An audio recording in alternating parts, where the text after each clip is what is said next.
Ang project natin ito ay ang pagpapailaw doon sa mga eskwelahan na napakalayo at mukhang hindi na madadating ng kuryente. Kami sa National Electrification Administration ay hindi tumitigil ng pagpaplano, pag-ikot para malaman namin kung paano at saan ilalagay ang ilaw.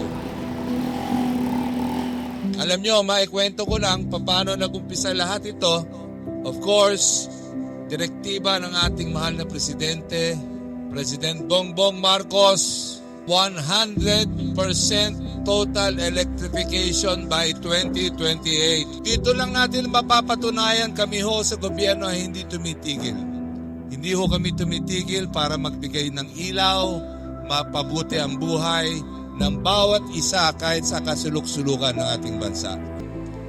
Ang Datos Saldong Elementary School will no longer be a last mile school. Ang ginawa natin ay nagdisenyo tayo ng solar power system na merong battery, may inverter at ito ang dinisenyo natin para magkaroon ng sustainable na kuryente.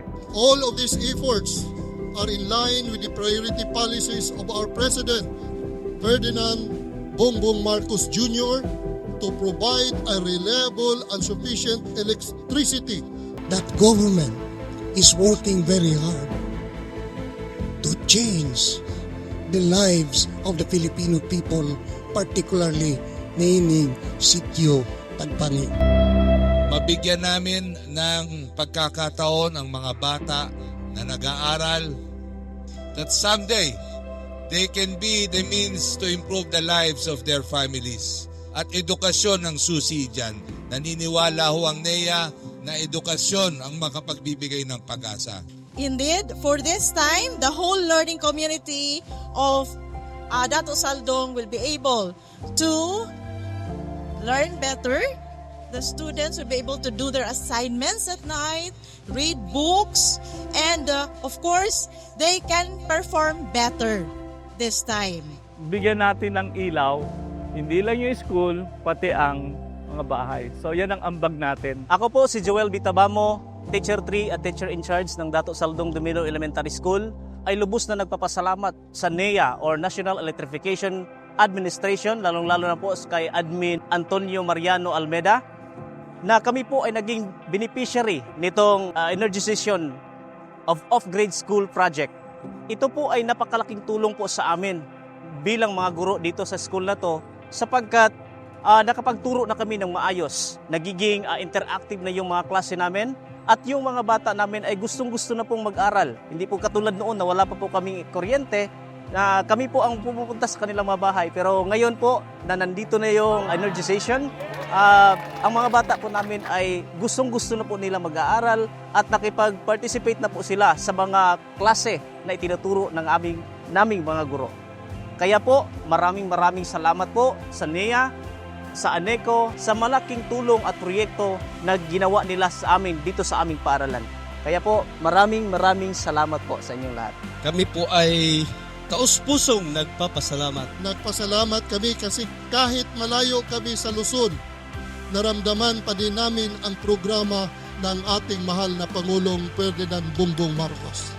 Magpasalamat po tayo kay Presidente Bongbong Marcos. Proyekto niya po lahat ito. February pa lang, nag-usap lang kami, napakasandali. At nagpirmahan ho kami along with Secretary Lotilla din. At ngayon, nagulat ako dahil tumawag na siya na ready na po yung unang paaralan. Hindi lang niya nakwento sa akin na napakalayo pala ng inyong paaralan.